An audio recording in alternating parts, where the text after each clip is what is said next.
আসবে। আল্লাহ পাক তার কাছে সমস্ত নিয়ামত উপস্থাপন করবেন। আমি তোকে এই নিয়ামত দিছি, ওই নিয়ামত দিছি, তোকে চোখের নিয়ামত দিছি, কত মানুষকে অন্ধ বানাইছি। আমি তোকে জবানের নিয়ামত দিছি, কত মানুষকে বোবা বানাইছি। আমি তোকে সোনার নিয়ামত দিছি, কত মানুষকে বহেরা বানাইছি। আমি তোকে ব্রেনের নিয়ামত দিছি, কত মানুষকে একনম্বর বানাইছি। আমি তোকে হাত পায়ের শক্তি নিয়ামত দিছি, কত মানুষকে বিকলাঙ্গ বানাইছি। আমি তোকে অর্থের নিয়ামত দিছি, কত মানুষকে গরিব বানাইছি। আল্লাহ হাজারো নিয়ামত উপস্থাপন করবেন। আমি তোকে এই নিয়ামত দিছি, এই নিয়ামত দিছি, মোকাবেলায় কি করছো?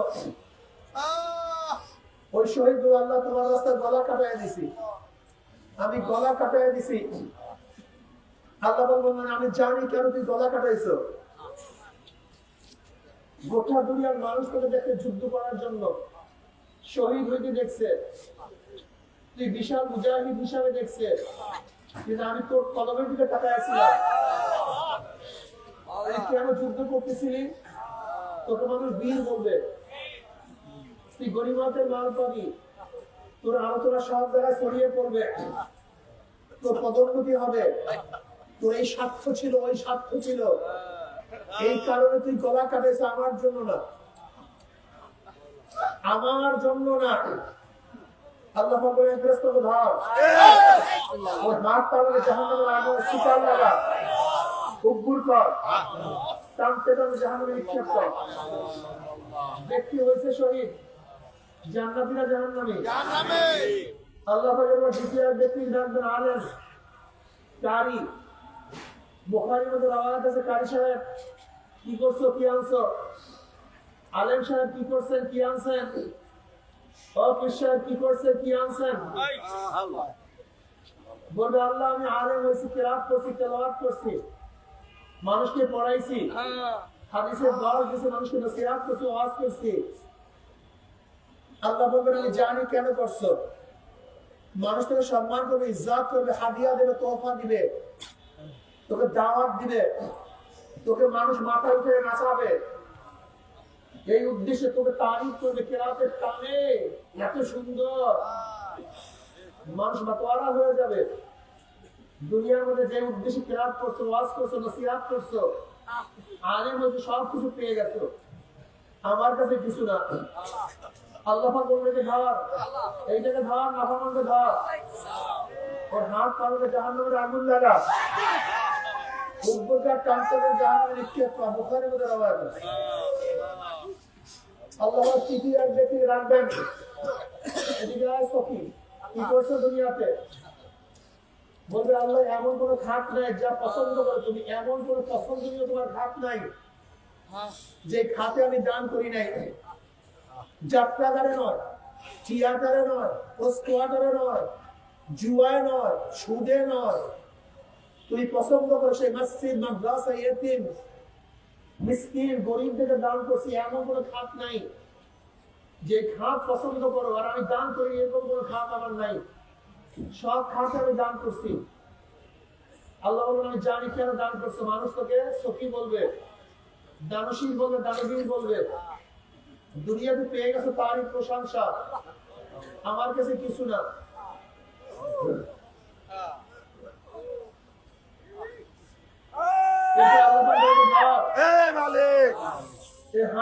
জাহান্নামে শিকার লাগা, জাহান্নামে নিক্ষেপ কর। করছে দান কিন্তু জান্নাতীরা জাহান্নামী, করছে ওয়াজ জান্নাতীরা জাহান্নামী। হাজারো হাজি থানবী রাহমাতুল্লাহ আলাইহির কাছে এক হাজি সাহেব আসছেন,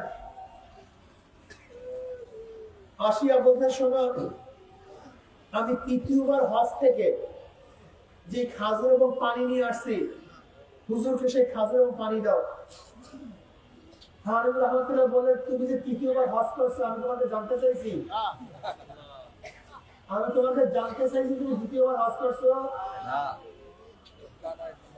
তোমার হজ হয় নাই, তুমি মানুষকে জানাবার জন্য হজ করছো, হজ করো নাই।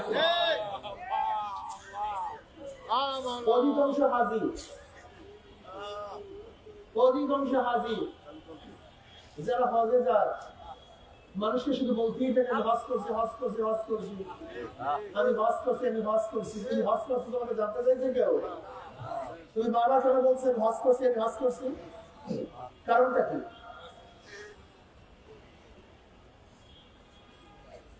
মুসিবত খুব কঠিন। ইন্নাল্লাহ লা ইয়ানজুরু ইলা সুওয়ারিকুম ওয়া আমওয়ালিকুম ওয়ালাকিন ইয়ানজুরু ইলা নিয়্যাতিকুম ওয়া কুলুবিকুম। এই কলব, সব কিছু খেলা হলো কলব। কলব ঠিক সব ঠিক।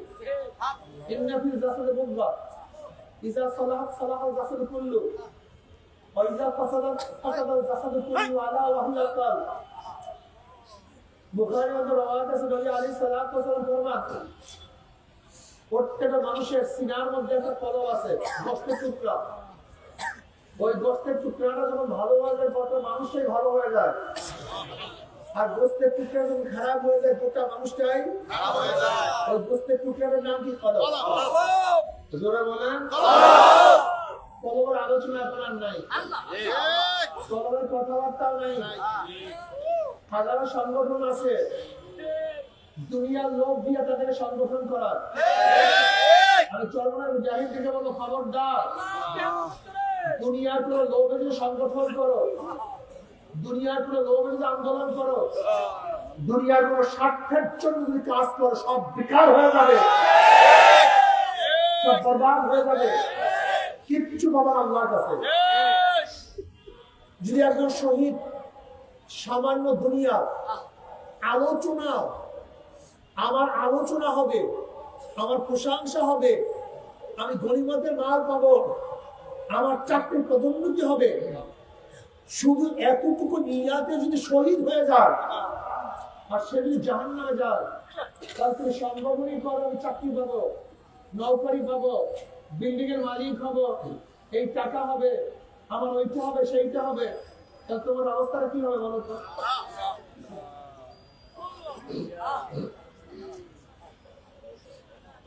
কত খবরদার চলবে মুজাহিদরা, মুমিনরা, মুসলমানরা, এইটা ভাবিয়েন না যে লোক বেশি হইলেই কামিয়াব হয়ে যাবে। চরমায় অনেক লোক কামিয়াব হয়ে গেছে না, অনেক লোক হইলেই কামিয়াব হয় না, বরং কলবকে ঠিক করলে সেই কামিয়াব হয়, কলবকে সুন্দর করলে সেই কামিয়াব হয়। আল্লাহ কালামে পাকে বলে ফরমান লা তা'মাল আবসার ওয়ালাকিন তা'মাল কুলুবুল লাতী ফিস সুদূর। ওদের বাহ্যিক চক্ষু অন্ধ হয় নাই, বাহ্যিক দৃষ্টি অন্ধ হয় নাই, বরং কলবের মধ্যে যে চক্ষুটা আছে সেই চক্ষুটা অন্ধ হয়ে গেছে। এর জন্য ভাই কলবকে ঠিক করেন, এই কলব ঠিক করা তো সহজ না। আল্লাহ পাক সূরা আসর কসম দিয়ে শুরু করছেন, আর সর্বপ্রথম কসম কাটছেন ফালা ওয়া রাব্বিকা লা ইউমিনুনা হাত্তা ইউহাক্কিমুকা ফীমা শাজারা বাইনাহুম। কোরআন এখান থেকে কসম শুরু করছে, আর সূরা আসর এখানে এসে কোরআন কসম শেষ করছে। মাঝখানে বহুত কথা কোরআন কসম করিয়া বলছে। এর মধ্যে সবচেয়ে বেশি কসম করছেন কোরআন তাসকিয়ার বয়ানের আগে। কিসের বয়ানের আগে? তাসকিয়া বয়ানের আগে। জোরে বলেন তাসকিয়া।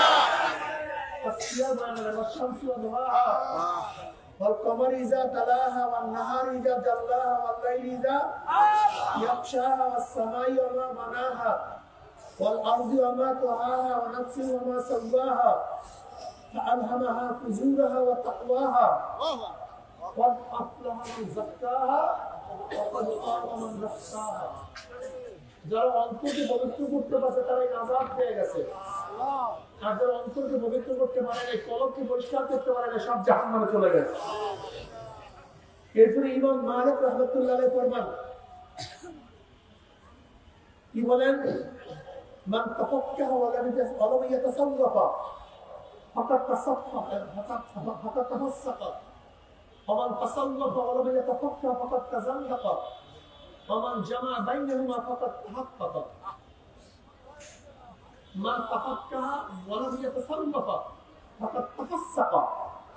যে ইলমে ফিকহ শিখলো, ইলমে তাসাউফ শিখলো না, সে ফাসিক। আর যে ব্যক্তি এলমে তাসাউফ শিখলো, এলমে ফিকহ শিখলো না, সে হলো কাফের। আর উভয়কে শিখলো সে হলো মুহাক্কিক। এই যে তরিকা তরিকা তরিকা তরিকা বারবার শুনেন, তরিকা জিনিসটা কি? তরিকা শব্দের অর্থ কি বলেন? রাস্তা, পন্থা, পদ্ধতি, প্রক্রিয়া। শরিয়া শব্দের অর্থ তো রাস্তা, আইন, কানুন, আইন প্রণয়ন করে আইন প্রয়োগ করা, সবই শরিয়াতের অর্থ। তা তরিকাতের প্রয়োজনটা কি? দেখে শরিয়াতের তিনটা অংশ। কয়টা অংশ? তিনটা। বাহ্যিক আমলের সাথে সম্পৃক্ত ইলমকে ইলমুল ফিকহ বলা হয়। আকায়েদ বিশ্বাসের সম্পৃক্ত ইলমকে ইলমুল কালাম বলা হয়। বাতিনি আমলের সাথে সম্পৃক্ত ইলমকে ইলমুল তাসাউফ বলা হয়, ইলমে মারিফাত বলা হয়। সবই শরিয়াতের অংশ। ইলমে ফিকহ, ইলমুল আকায়েদ, ইলমে তাসাউফ সব কিসের অংশ ভাই? সবই শরিয়াতের অংশ। এই শরিয়াতের উপরে চলার জন্য, এই শরিয়াতের চলার জন্য যে পদ্ধতি প্রক্রিয়া গ্রহণ করার তার নামই তরিকত। তার নাম তরিকত। তা বলতে হবে তরিকত লাগবে কেন? যদি তরিকত না থাকে শরিয়াতের আমল করতে পারবেন না। যেমন উদাহরণস্বরূপ 100 বার সুবহানাল্লাহ বলে এক রওয়ায়াতের মধ্যে আছে 100,000 সওয়াব হয়ে যাবে। অন্য রওয়ায়াতের মধ্যে আছে 100 বার সুবহানাল্লাহ বললে 100 গোলাম আজাদ করে সওয়াব হয়ে যাবে। রওয়ায়াতের মধ্যে আছে 100 বার আলহামদুলিল্লাহ বললে, আল্লাহর রাস্তায় 100 ঘোড়া দান করলে যে সওয়াব সেই পরিমাণ সওয়াব হয়ে যাবে। 100 বার আল্লাহু আকবার বললে 100 উট আল্লাহর রাস্তায় জবে করলে যেই পরিমাণ সওয়াব এই পরিমাণ সওয়াব হয়ে যাবে। এই হাদিস জানেন এরকম কোন আলেম তোলাবা নাই, সবাই জানে। তাহাজ্জুদের ফজাইল সম্পর্কে জানে, ইরশাদ আউলাবিন সম্পর্কে জানে, হারাম কবিরা সম্পর্কে জানে, রিয়া কেবের তাকাব্বুর সম্পর্কে জানে। কিন্তু আজকে যদি প্রশ্ন করি 100 বার সুবহানাল্লাহ, 100 বার আলহামদুলিল্লাহ, 100 বার আল্লাহু আকবার কে বলছেন, দেখবেন অনেক আলেমরা হাত তুলতে পারবে না, অনেক তোলাবারা হাত তুলতে পারবে না। কিন্তু তার যারা তরিকার উপর আছে তারা হাত তুলতে পারবে। তার মানে কি বুঝলেন? তরিকা ওই আমল, যে আমল জানি সেই আমল করার জন্য উদ্বুদ্ধ করে, সেই রাস্তার নাম তরিকা। বুঝাতে পারি আউয়াবিন ইরশাদ সম্পর্কে জানি, কিন্তু যদি হাত তুলতে পারি কয়জনে আউয়াবিন পড়েন, ইরশাদ নামাজ পড়েন, দেখবেন 98 জন আলেম হাত তুলতে পারবে না। 98 জন, 98-99% ছাত্ররা হাত তুলতে পারবে না। কিন্তু যারা তরিকার পন্থী তারা হাত তুলতে পারবে। ইমাম গাজ্জালী রাহমাতুল্লাহ আলাইহি বলেন কিবের কাকে বলা হয়? তোমার মধ্যে কিবের আছে কি নেই বুঝবা কিভাবে? একটা সিরা জামা গায়ে দিয়া যদি বাজারে যাই তোমার লজ্জা লাগে, মনে করো তোমার মধ্যে কিবের আছে। যদি আজকে পরীক্ষার মধ্যে আলাম থেকে ফলায়া দেয়, তোলাবানকে ফলায়া দেয়, অনেকেই পরীক্ষা পাস করতে পারবে না।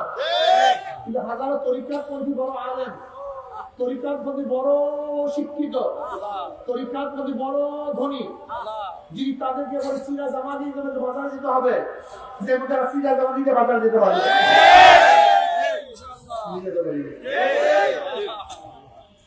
কেবের হারাম সবাই জানে, কিন্তু এর থেকে মুক্তি হতে পারে না, যেহেতু তরিকার উপরে নেই। রিয়া হারাম জানে, কিন্তু তরিকার উপরে না থাকা করে রিয়া আসছে, বিশ্বাস হয় না। ইমাম সাহেব যখন মসজিদে নামাজ পড়ায়, কত সুন্দর কিরাত, কত সুন্দর কিয়াম, কত সুন্দর রুকু, কত সুন্দর সাজদা, কত সুন্দর নামাজ। কিন্তু ইমাম সাহেব যখন রুমের মধ্যে নামাজ পড়ে তখন নামাজের অবস্থা নাকি?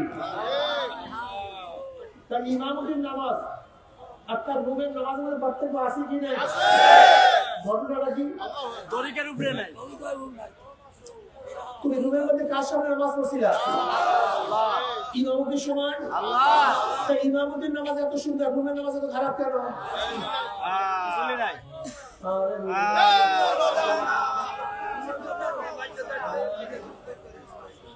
মধ্যে রিয়া আছে, রিয়া খবর নাই, পরিকল্পনা নাই, এই লোক সম্বন্ধে জানোই না তুমি। তোমাদের হাসাদ, হাসাদ হারাম। আর হাসাদ ইয়াকুল হাসানাত কামা তাকুল নারুল হাসাদ।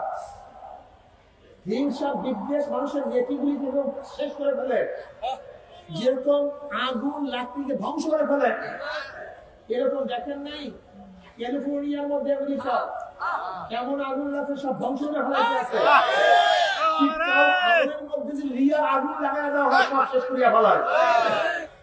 সে জানে রিয়া হারাম, কিন্তু বাঁচতে পারে না কারণ। শোনো, খুব ভালো মতো বুঝো কেন তরিকা লাগবে। রশিদ আহমদ গঙ্গুর রহমতুল্লাহ হাফিজুল হাদিস, রশিদ আহমদ গঙ্গুর রহমত হাফিজুল হাদিস এত মুহাদ্দিস ফকিহুন নাফস, সিয়াসতের কিতাব নিয়ে একাই পড়াতেন। লামি দুলারি যে বুখারী শরা, এই ফকিহুন নাফস রশিদ আহমদ গঙ্গুর রহমত কুতুবুল আলম হাসিব রহমতুল্লাহ আলাইহি বয়াত হয়েছেন হাদিস শিক্ষার জন্য নয়, ফিকহ জানার জন্য নয়, ইলম শিক্ষার জন্য নয়, বরং তিনি তো হাদিস রহমতুল্লাহর থেকে অনেক অনেক বেশি জানেন। কিন্তু তারপরে কেন বয়াত হয়েছেন? তিনি যা জানেন তারপর আমল করার জন্য তরিকা বয়াত হয়েছেন। নতুন জানার জন্য নয়, জানেন তো অনেক, কিন্তু যা কিছু জানেন তারপরে আমল করতে পারতেছেন না, সে আমল করার জন্য তরিকা স্থলন গ্রহণ করছেন।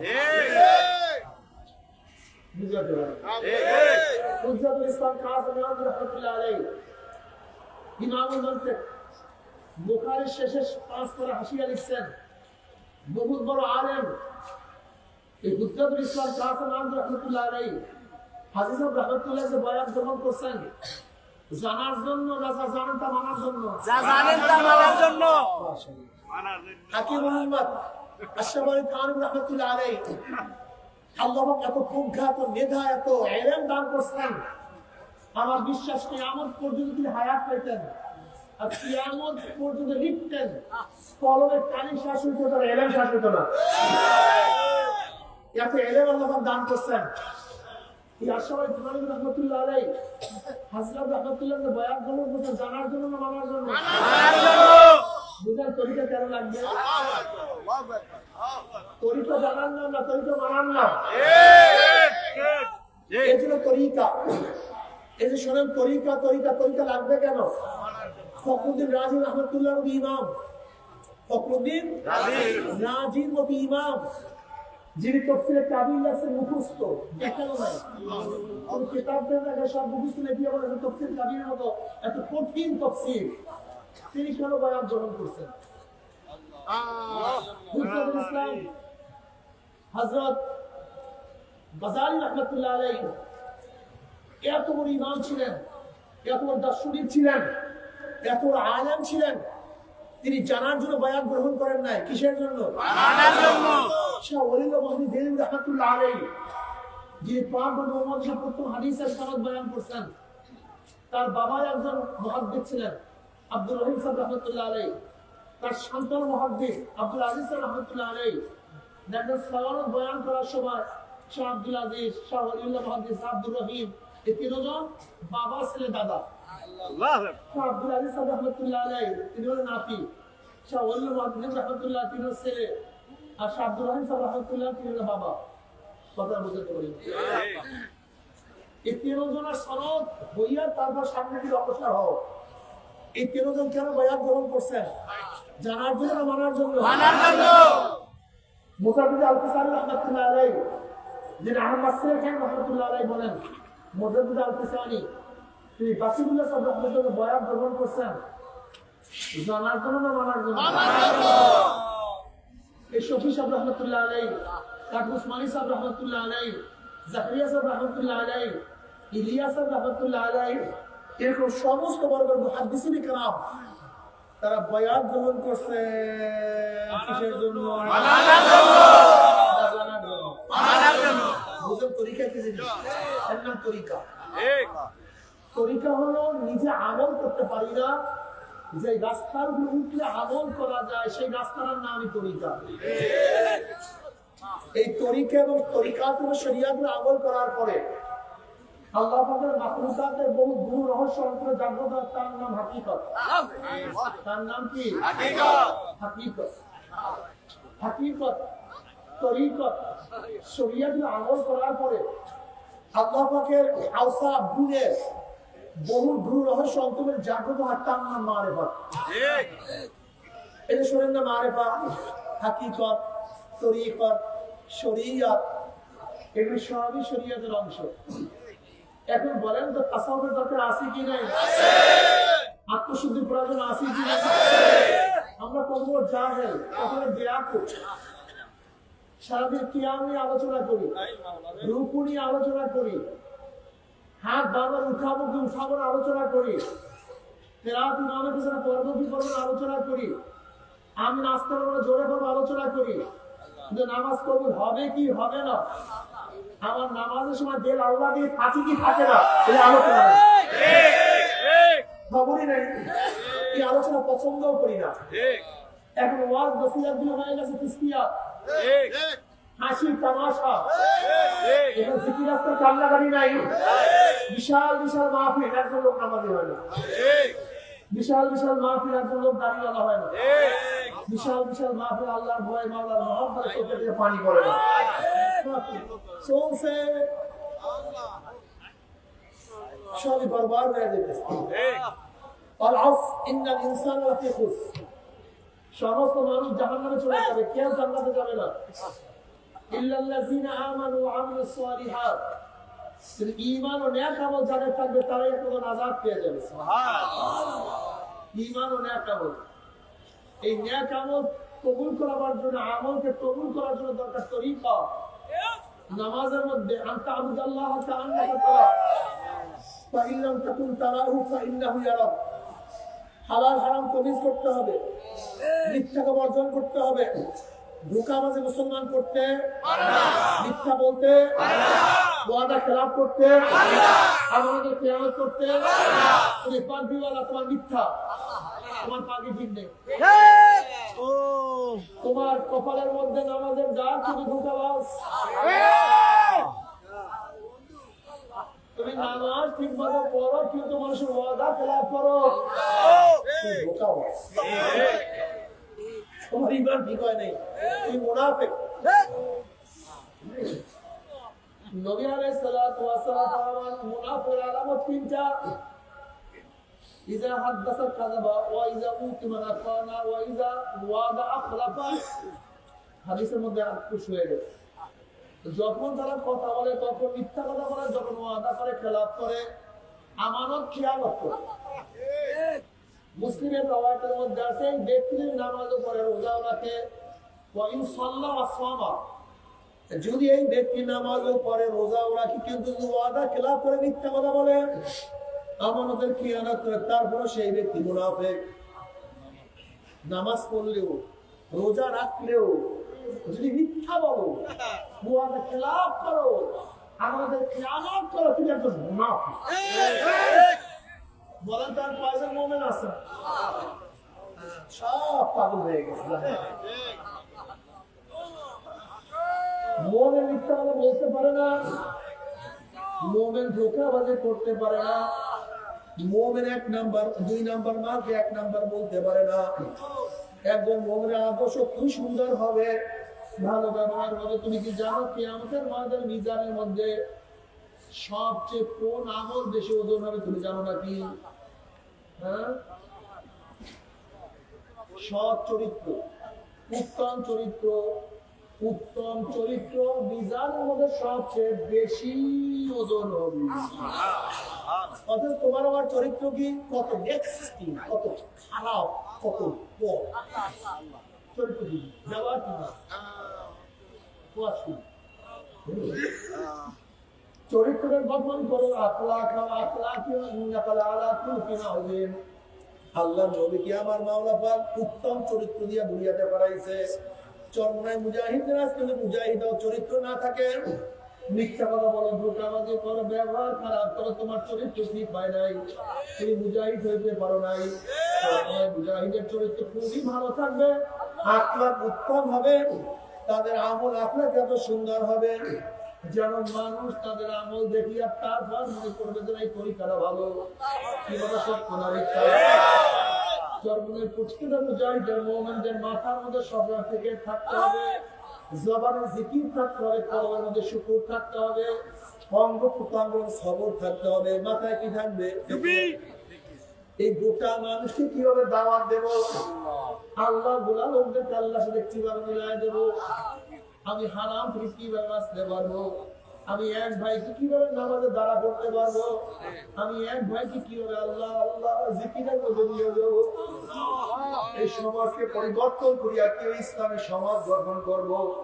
মাথার মধ্যে সব সময় থেকে থাকবে, সব সময় চিন্তা থাকবে, আর হাঁটবো, চলবো, উঠবো, বলবো, রিক্সা চলবো, জবানটার মধ্যে মাওলার জিকির থাকবে, আল্লাহ আল্লাহ লা ইলাহা ইল্লাল্লাহ। সব সময় জবানের মধ্যে জিকির জারি থাকবে। জিকির ছাড়া এক মুহূর্ত কোন সময় জবানটা খালি থাকবে না, জিহ্বা খালি থাকবে না, আর কলবের মধ্যে শুকর থাকবে। আল্লাহ তুমি যে অবস্থা রাখছো, যেমন রাখছো, শুকরিয়া তোমার, আলহামদুলিল্লাহ। আমার কোনো অভিযোগ নাই। তুমি আমাকে গরিব বানাইছো, আলহামদুলিল্লাহ। ধনী বানাইছো, আলহামদুলিল্লাহ। তুমি আমাকে অসুস্থ বানাইছো, আলহামদুলিল্লাহ। সুস্থ রাখছো, আলহামদুলিল্লাহ।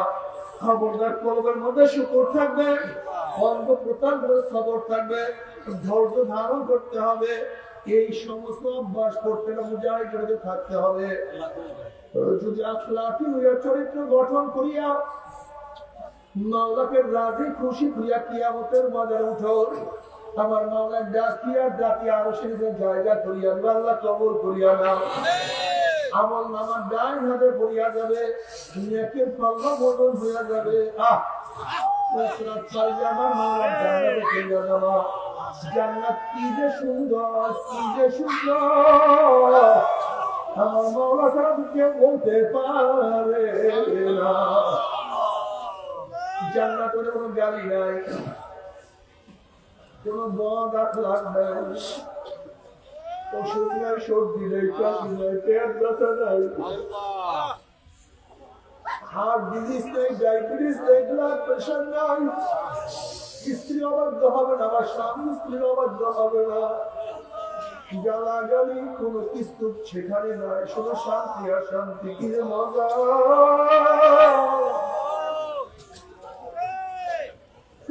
সবাইকে জান্নাত দিয়া দাও, সবাইকে জান্নাত দিয়া দাও।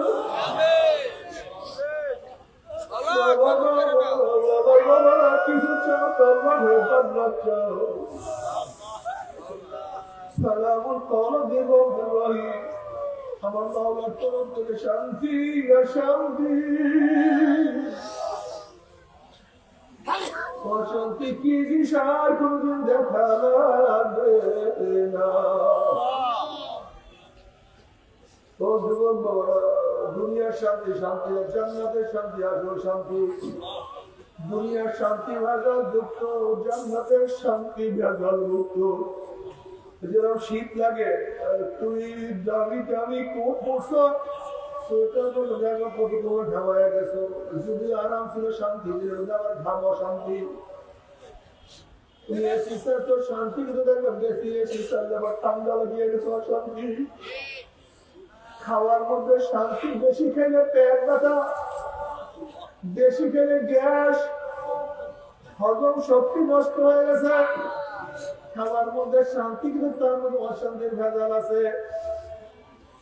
কিন্তু জান্নাতের শান্তি এবং শান্তি কোনো ভেজাল না।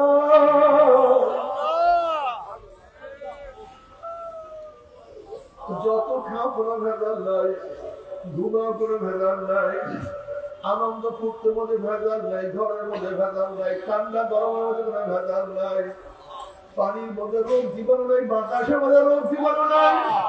শুধু আরাম আর আরাম আর আরাম আরাম। আল্লাহ সবাইকে কবুল করিয়া নাও। কিন্তু আমার মাওলাকে রাজি খুশি না করে আমার মাওলার কিয়ামতের ময়দানে উঠো। আমার মাওলা রব্বুল আলামিন তোমাকে আমাকে আরো শিখেছে জায়গা দেবে না। নাফরমান জামাইতে থাকবে, ঘামাইতে ঘামাইতে কোন নাফরমানের ঘাম হাঁটু পরিমাণ হয়ে যাবে, কোন নাফরমানের ঘাম কোমর পর্যন্ত, কোন নাফরমান ঘামের মধ্যে সাঁতরে থাকবে, ওই নাই কিনারা নাই, হাজার হাজার বছর সাঁতরে আল্লাহ মাফ করিয়া দাও। সবাইকে আমল করার তৌফিক দিয়া দাও। আমার মুজাহিদ আমার মুমিন মুত্তাকিন আমার পর্দার মা বোনেরা, এদের সব সময় আল্লাহ মুখী অন্তর থেকে রাখিও, আল্লাহ দেখিয়ে রাখিও। বাবারা যাদের কম গীতাদের অবস্থা কত সুন্দর, তাদের চিন্তা সব সময় মাওলা। আমি বাদে হসপিটালে গেলাম আব্বাজান রহমাতুল্লাহকে দেখার জন্য, রুমের মধ্যে আব্বাজান একা একা বসা। আমি যখন রুমের মধ্যে ঢুকলাম, আব্বাজানের কাছে যাওয়ার সাথে সাথে আব্বাজান রহমাতুল্লাহ আমার হাত খানা খপ করে ধরিয়া বলছে, ধরিয়া বসে ফয়ের মাওলাকে আমাকে মাফ করবি।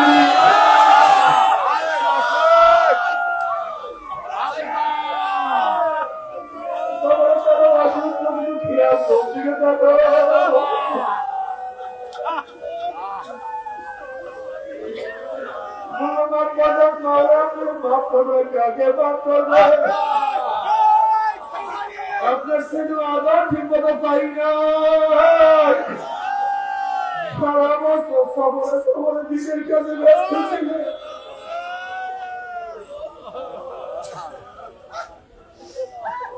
আপনাকে মাফ করবে, কাকে মাফ করবে? বাবার আব্বাজান রহমাতুল্লাহ আলাইহিকে যেখানে কবরস্থান তার সামনে রয়েছে জামিয়া রুমে ছিল, আব্বাজান অসুস্থ অবস্থায় শহীদ রুমের মধ্যে ছিল। খ্যাতমতো সুবিধার্থে খাওয়াতে বসিয়া বলতে, হুজুর আমাকে হুজুর জলদি হুজুরকে সেখানে সরাইয়া নিয়ে যান। আমি বললাম কেন, কি হয়েছে? তো হুজুর কবরের দিকে তাকাইয়া এমন বাবা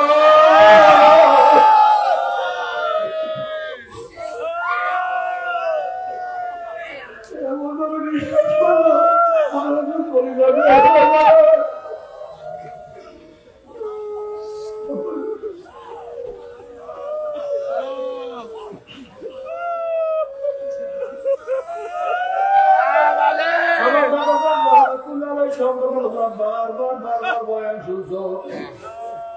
আমার জানলাম রহমাতুল্লাহ চোখের উপরে কবরের দিকে তাকাইয়া বারবার কাঁদতে না বলে, মাওলা যদি আমাকে মাফ করে করুন, কবর আমি থাকবো।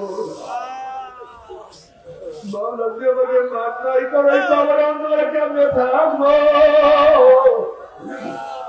আমি জায়গা থাকতে পারবো না। কবরের টাকা কেমন কান্না কান্দান দাঁড়িয়ে দিয়া আমি পথে থাকবো। আমার যুবক বাবারা, আমার মুরব্বী বাবারা, আমার পর্দার মা বোনেরা, উসমান গনি রাদিয়াল্লাহু তাআলা যিনি নবী আলাইহিস সালাতু ওয়াস সালাম পবিত্র সাবান মুবারকে বারবার জান্নাতে সুসংবাদ পাইছেন, এই ওসমান গনি রাদিয়াল্লাহু তাআলা কবর দেখলে এমন ভাবে কাঁদতেন, দাড়ি ভিজিয়া ভিজিয়া পানি পড়তে থাকতো। সাথীরা বলে, আপনি কবর দেখলে এত বেশি কেন কান্নাকাটি করেন? তখন তিনি জবাব দেন, আমার সাথীরা আখিরাতের যতগুলি ঘাঁটি আছে মধ্যে প্রথম ঘাঁটি হলো কবর। এই কবর যার সাথে ভালো ব্যবহার করবে, আশা করা যায় পরবর্তী ঘাঁটি কিন্তু ভালোই ব্যবহার হবে। আর কবর যদি কারোর সাথে খারাপ ব্যবহার শুরু করিয়া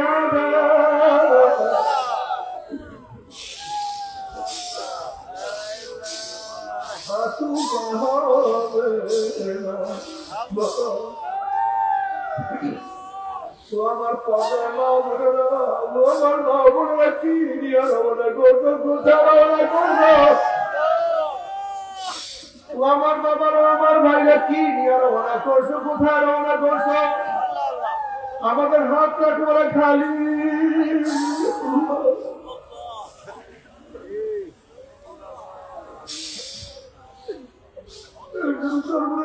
থেকে বলবো, ওর বাবা থেকে বলবো, আমল করতে চায় না। হালকা দৌড়াতে থাকো, সকল বিকাল দিকে করতে থাকো। মাটি ইস্তেমা কাজা করিও না, আল্লাহর কিতাব পড়া ছাড়িও না, কর্মনের মনে পিঠ থেকে লাগাইতে ভুল করিও না। আর দাওয়াত দাও, আবার মাওলার দাদা মাওলা রে, ও মাওলা রে,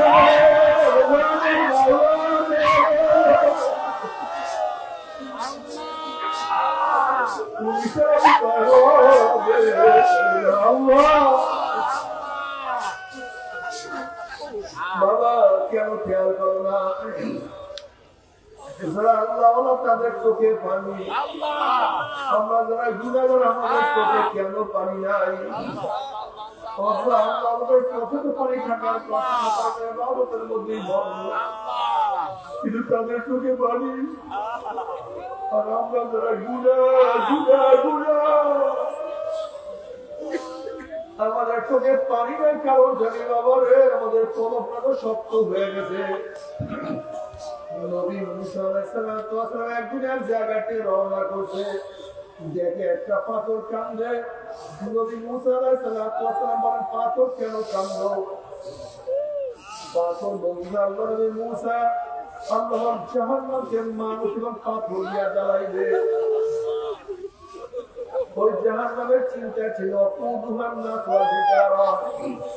আমি কান্নাকারে বলতে আছি, আপনি আল্লাহর কাছে দোয়া করেন, মাওলা যেন আমাকে মাফ করিয়া দেয়।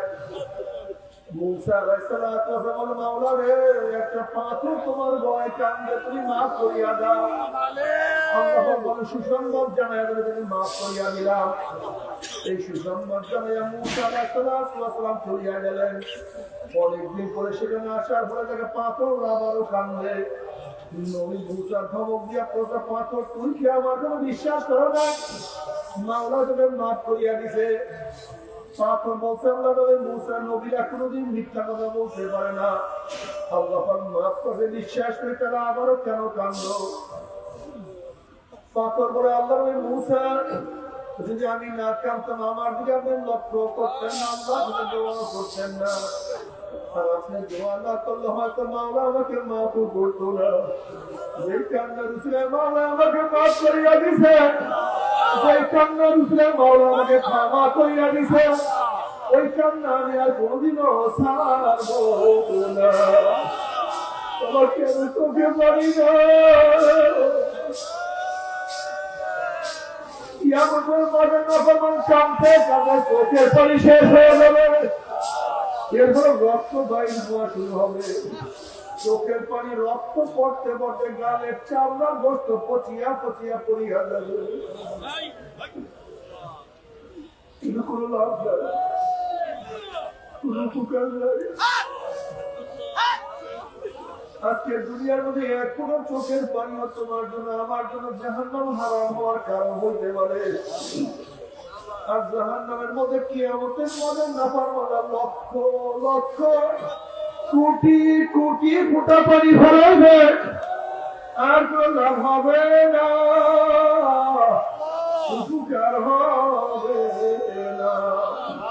কিন্তু বাবার নামাজে দাঁড়ায় কান্দিও, প্রতিক্রিয়া পানি ঝরালো, সে যা করিয়া মাটি ভিজাইও, মুনাজাত করিয়া কাঁদো মাওলা রে,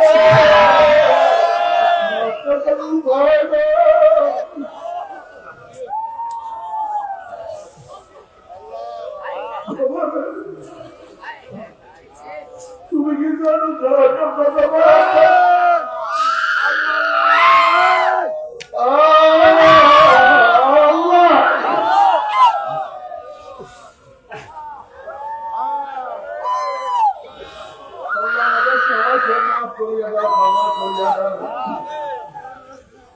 এই শীতের দিনে প্রচুর দামি দামি পোশাক করবা, কত কোট, কত সোয়েটার, কত সাফারি করবা।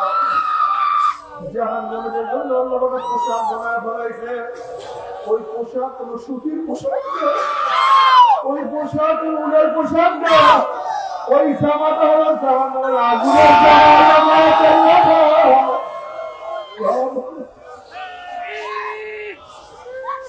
আমার মা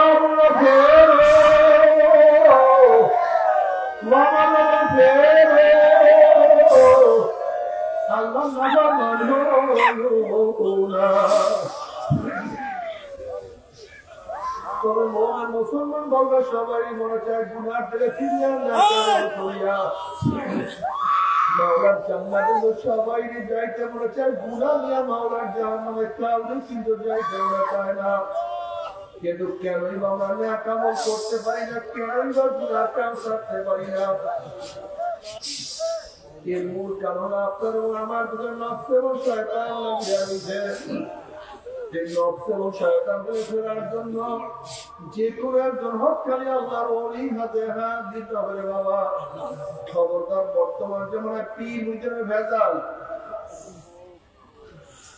ব্যবসা দলাদলি হিংসা মাতার শিরিক বিদআতে পরিণত হয়ে গেছে সমস্ত আল্লাহর একমত যে পীরের 5 জন মুরিদের মধ্যে কম পক্ষে 3 জনকে দেখবা আলহামদুলিল্লাহ সুন্নাত মাহফিল আমল আখলাক মজবুত হয়ে যাইতে আছে গুনার কাম ছাড়তে আছে নেকের আমল ধরতে আছে কলম নরম হইয়া চোখে পানি আসতে আছে বিরিক্ষতার নাম কি ফলে পরিচয় আমি চরমনের বুঝি না চরমনের দাওয়াত প্রসার করার জন্য আসিনি রে বাবা চরমনের যাওয়ার তোমার কোনো দরকার নাই কোনো দরকার নাই কোনো দরকার নাই তুমি যার কাছে পারো গুনার কাম সারো নেকের আমল ধরো কলম নরম করিয়া চোখে পানি দিয়া মাওলার খবরে যাই যেরকম দুনিয়ার ঘরে আগুন লাগে পানি ছাড়া নিভানো যায় না ঠিক তদ্রুপ তোমার মনে আমার গুনার দ্বারা যে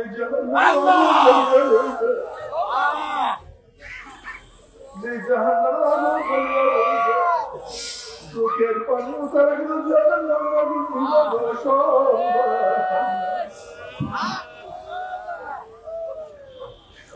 আমার জন্য